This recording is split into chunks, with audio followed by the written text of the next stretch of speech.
Hello everyone. In this lecture we will discuss cauchy problem of a semi-infinite string with free end. In the previous lecture we have studied the semi-infinite string with fixed end. Here we will study this semi-infinite string with free end. Okay. Now let us look at the problem. Now if you see this problem, if you see this 1, 2 and 3, these three equations, then you will see that these are same as we have in the fixed end. Okay. Condition is same, x is between 0 and infinity. Now what is the difference if we talk about a free end? So look at this. Here I have drawn this figure. So now if you look at this figure, this axis is x-axis, this is t, and suppose this is the wave, and this distance is basically u at any distance x and time t. Clear? So this distance is x. When x equal to 0, when we talk about the fixed end, now if you go to the previous equation, previous problem of fixed end, then you will see the condition, the last condition was u0t equal to 0. Look at this condition, u0t equal to 0. It means when x equal to 0, this displacement was 0, that is this point. It means this string, the problem was semi-infinite string with a fixed end. Now but here the problem is, this is a free end. Look at this, this is a free end. So how can we formulate this in mathematical way?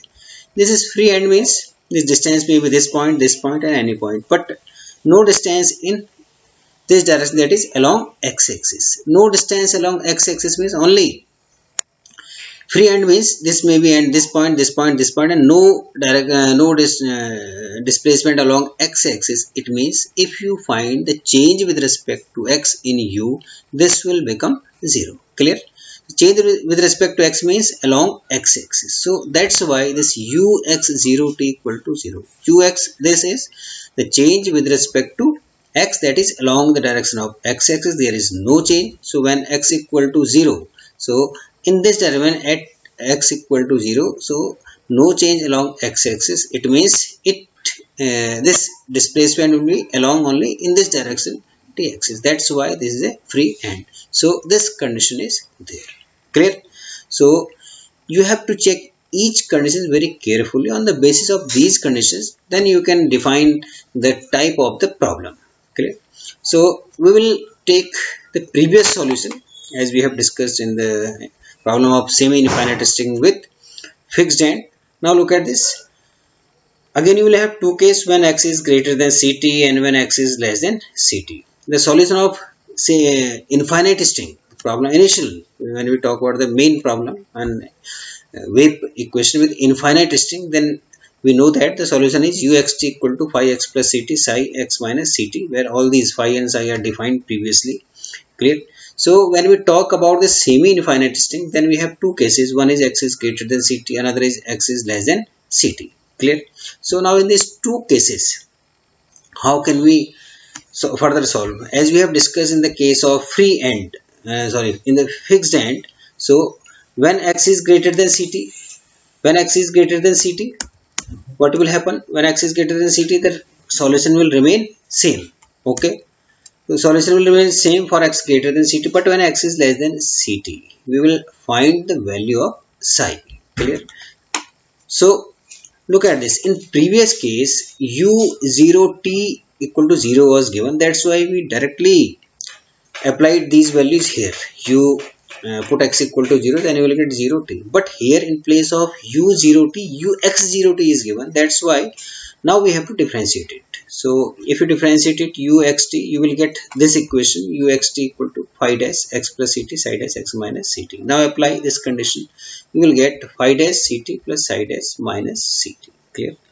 So if you look at this, here this phi and psi are given, but here this phi dash and psi dash. To convert these equations to phi and psi, integrate it.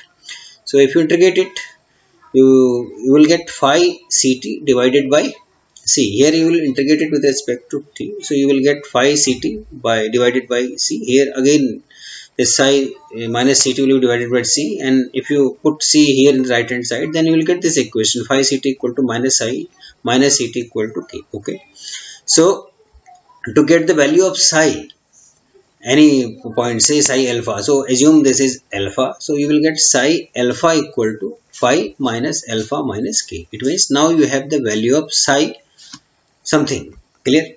So written, I have written this this in the form of alpha. Clear? So psi alpha equal to phi minus alpha minus k.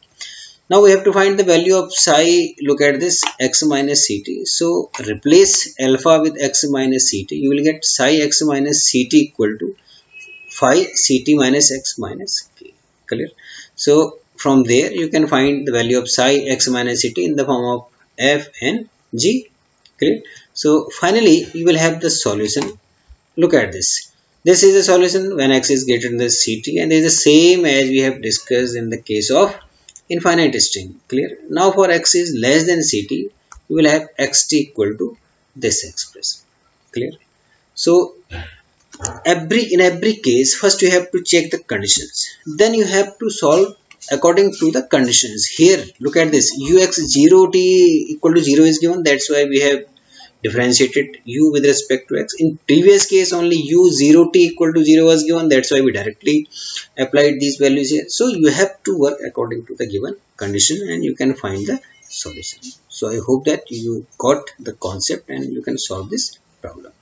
Thank you.